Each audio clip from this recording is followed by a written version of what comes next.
churches across board whose lives might be wasted this week because they want better country. And some who might not even step out of their houses. And when Nigeria happens to you, they say it is stray bullets. If there's a way our voice can be heard, we just want a country that works. And I want to beg, if we can beg the president, speak.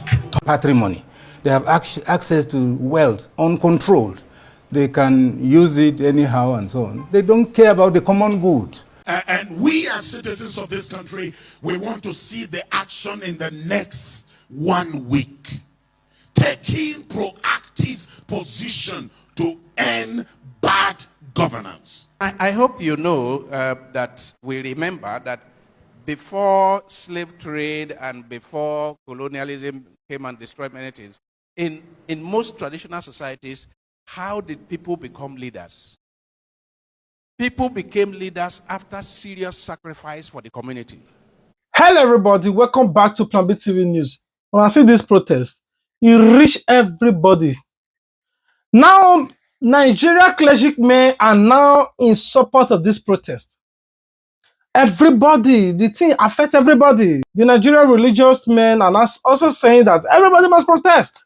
Why you should protest and why you shouldn't protest, and the reason why everybody must protest. I want you guys to watch this particular video of this bishop. What he said during an interview. We'll be right back to do some messages to it. It's not only politicians that are self-centered and self-serving. We religious leaders too. We have our own share of the blame, the traditional rulers, and then those in active governance. You know, we have a problem, and I think it's a matter of serious introspection. We need to look into our hearts and critically examine who are we and what do we do? What are our motives? Why are we in the places we are? What can we do better? And things like that. But this lack of critical self-analysis is what generates the corruption. People just contest for positions, aggressively campaigning and generating all kinds of negative issues and all to get to a position where they have access to the national patrimony. They have access to wealth uncontrolled. They can use it anyhow and so on. They don't care about the common good. They don't care about the children growing up. They don't care about the youth in their millions on the streets who should be well looked after. There is no social insurance scheme. If you are sick, you are on your own. If there's somebody who is mental on the street, she is on her own. There is a young person who, you know, has issues, nowhere to go. So I think we need to talk about ethical values, this patriotic spirit that we must all cultivate, which I'm afraid people get into politics and this is absent, and we need to grow. So how is the church helping with that, building ethical values? And what's the role of religious organizations on that matter? We do our best. We are religious leaders. I am concerned about things of the spirit. I'm concerned about the soul and values that would enhance a better society and so on. We do the talking, we do the preaching. We don't fail in this. But I'm afraid listening is a problem. And you wonder whether all these people who are in positions of authority listen at all. They're either Muslims or Christians, largely in this nation. And the amount of preaching that goes on, go around and you see the churches in their thousands, go around, you see mosques everywhere. Every morning there are bells ringing, then there is loud calling to prayer. Is it all hypocrisy or what? Is it really genuine? Why does this not translate to effective leadership, good governance, good conduct, honest and very good behavior? Why is it always we separate religion from social issues? So I was coming to that question. You pastor a diocese. And yes, it is true that on Sundays the churches are full, on Fridays the mosques are full, but it does not necessarily reflect in the behavior of the society. You pastor a diocese, you've seen a lot, or you see a lot on a daily basis. Can you help us understand a little bit why this is the situation? What are you saying? Well, when people are in church, they are hungry, They have no jobs. They have nobody to listen to them. They have no access to leaders they have elected. You cannot have a composed congregation. They might be physically present. They enjoy the music, they dance and all that. The dancing sometimes is to get rid of the depression that they are undergoing. So they are there, but they are not present. You must eat well. You must have a proper job. When you come to church, you know you go back, you have your lunch, you know you have a job to go to and all that. But these are missing, and you want us to pump moral values into them. You want the religious leaders to work miracles and compulsorily force them to obey the commandments of God. Somebody who is hungry is going to steal. Somebody who has no job is going to do criminal activities. So this is not peculiar to Nigerians or Africans. It's human nature. When you are denied basic things of survival, you turn to crime. Criminality will flourish. So do what is right. Give everybody his or her due. That is the definition of justice. Give them their due, and then you see order. The youth will listen to you when you talk. But now you see the youth are all up and they are just ready to fight because they are angry and hungry. So we must not just blame them all the time. Let us blame the leadership. Let's blame the lack of doing the right thing that should guarantee peace and orderliness in the society. So talking about politicians and self-serving interests, or let's say leadership, have you seen any indications in the past 1 year that anything has changed or it's going to change? Well, I am only told that things will change. I'm told that what we're experiencing now is temporary. I'm told that to eat a good omelette, you need to break the egg. And we're in the process of breaking the egg. I'm looking forward to the nice omelette. But when will it come? I cannot tell. Not just the government. Everybody in Nigeria are all guilty of bad governance. Same thing Pastor Lazarus also said. Pastor Lazarus also gives details on how everybody is misusing or abusing their offices as a common Nigerian, as a government official, either as a civil servant or as a parent, or everybody. I want you guys to see a lot of points that Pastor Lazarus gave during his Sunday sermon when he was addressing Nigerians about this protest. My heart has been quite heavy. Around January 2020, there was a promising young man. At some point, he said he was about to get married. The week of his wedding, he was stabbed. They took him to the hospital, and the doctors said that they were not going to treat him without police report. He struggled with his life for over 3 hours, and they were looking at him till he died. And he was buried on the Saturday that ought to be his wedding day. Last year, there was another incident of a very promising young woman here in the city of Abuja. She took a bus, call it One Chance, and in the course of collecting all her belongings, they stabbed her and they took her to the hospital. I got the video. She was on the floor in the hospital, and the doctors were saying, we can't treat you without police report till she...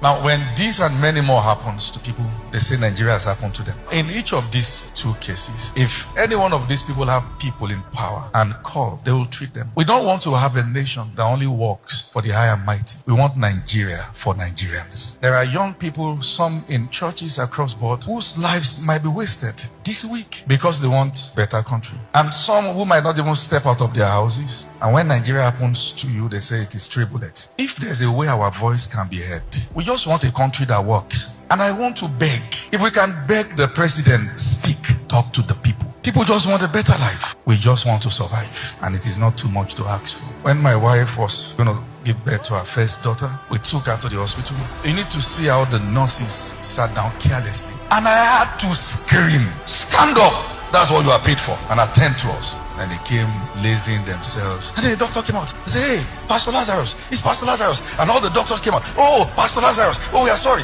What is the fate of the common man? That is not the government. That is our people. The government is not the only problem. The nurses that want to attend to people, they are not the government, they are the people. So when you agitate for a better nation, tell yourselves the truth. Don't just bow to names. Have humanity at heart. What we have today, it is Nigeria by Nigerians, and it can stop with you and I. People are dying, and we say it is the will of God. No, it's not. And for those of you who believe that you are too rich for Nigeria to happen to you, I tell you, you lie. It doesn't matter how rich you are. The state of the nation can become your fate. We pray for Nigeria, and we do what is right as citizens. It is easy to criticize the leadership, but understand that we are also leaders, and we can also do better. The boss who is not paying people their salaries because he wants to show them he's the boss also wants to protest. Your own government is failing. The lecturer who is trying to sleep with girls before they can pass also wants to protest. Your own government too is failing. All of us should do what is right. God bless you. After Pastor Nazareth said all of this, before I could even make report about this video, I come across another video of Prophet Elbuba. It was during 2023 presidential election. He was talking and keep on talking and soliciting for Nigeria to vote for good president.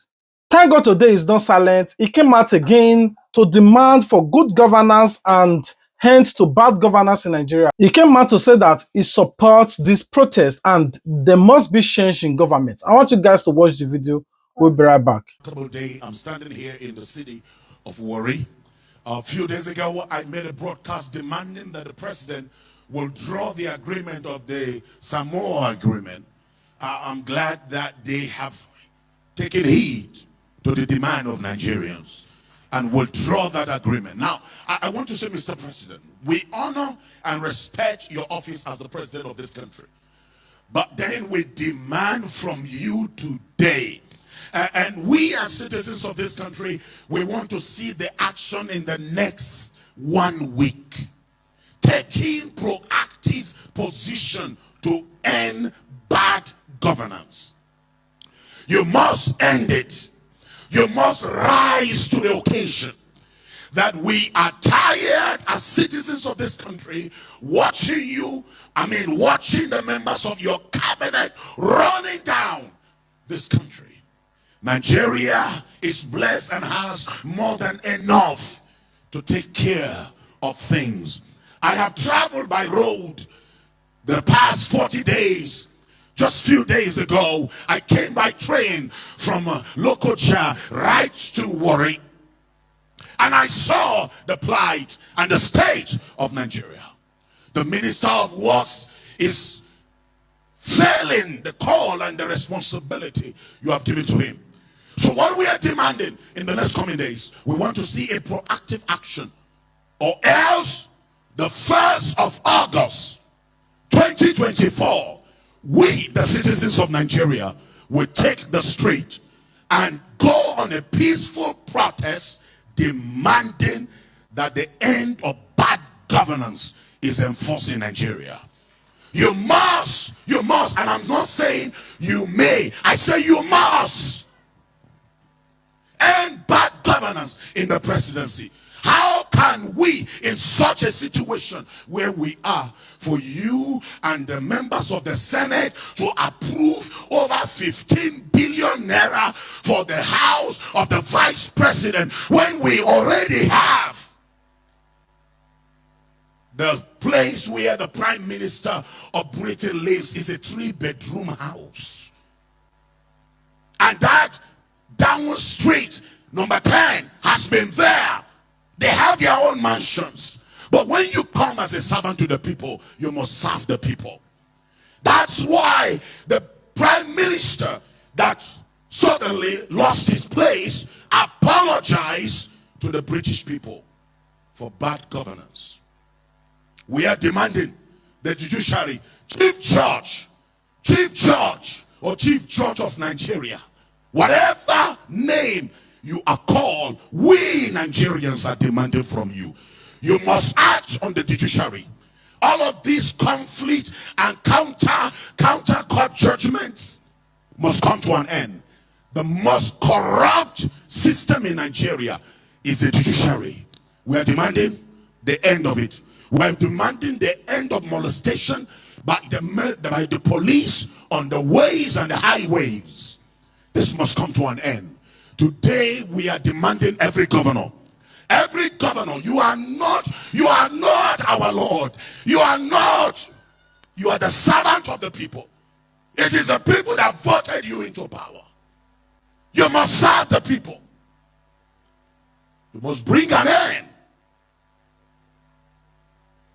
to the contractors that have received more than 50% mobilization. All of you contractors, we know you. I drove from Jos to Kano, Kano to Jigawa. I drove from Jos to Lokoja. And what I saw with my eyes, I am demanding that all of you contractors that have been paid for you to walk our roads, return back to site, or else Nigerians will respond to you. Today, I am asking churches and mosques, it's time to end all evil religious services. We cannot be living in a nation where people are turning our altars and pulpits in the mosques and in the churches as a place of deception.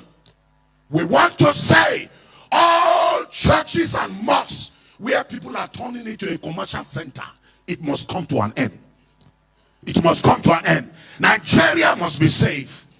I want to admonish all members of IBBN, all of you, pastors and imams that are members of IBBN, please, on the 1st of August, if nothing is done, move to every government house and present your protest letter that enough is enough. This time around, we will not retreat until there is a change. Mr. President, we are not asking you to resign, but we are asking you to act. If you don't act, then Nigerians will demand for you to vacate that seat. But now, electoral reform must be enforced. You Apabio, the Senate President, you better behave yourself. Enough is enough. And all of the things you've been doing in the National Assembly, we have been watching it as citizens.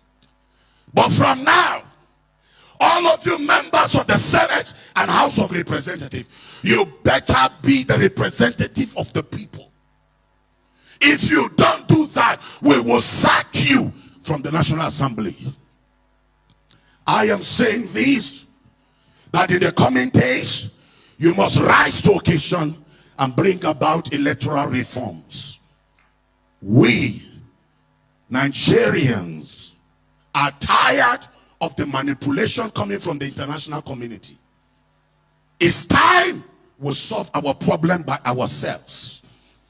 And I want to say this. That the military must rise up to occasion. You can end this banditry in 2 weeks. We have seen the communication and the statement of Zamfara governor. We've seen other governors. And we realize there are certain men that have vowed that they must not allow peace to reign in Nigeria. You know where the bandits are. You know their location. We are giving you these few days to rise to occasion. And we cannot continue to mobilize money to pay bandits in order to release our people. I recently, a few days ago, I had to raise more than 40 million for the release of a pastor that was arrested and kidnapped by the Boko Haram. But we're saying enough is enough. Enough. You can see my sweat. And I'm saying this, that by the 1st of August, all of you that are in the city of Jos, you are to mobilize yourself to gather at 7 a.m. at the old airport junction for us to take a march to the government house. And all of you across the country, members of IBBN, you must move to the House of Assembly, move to the government house and present your letter of protest. And we are demanding that Africa must get it right. You have watched the video of Elbuba. You heard what he said. Nigeria belongs to everybody. If you are opportune to benefit from this government, you shouldn't use that as an avenue for you to shut the rest people up that are dying of hunger. It pains me when I came across some videos on the internet how some Nigerians were given 5,000 to counter the protest that is currently going on. Oh, they collected 5,000 to stage protest. They will trek over how many kilometers, later buy pure water and a drink, enter transport fare back home, then maybe probably is left with, or they are left with 3,000 naira. Maybe they buy food because they are hungry. At the end of the day, they squander the same 5,000 that everybody in Nigeria could have achieved one goal by speaking one voice. On your mind, every child. On your mind, every child. We just stand on your mind, on your mind, on your mind. We shall stand on your mind, we shall stand. We shall stand on your mind, we shall stand. I see what you on your mind, on your mind.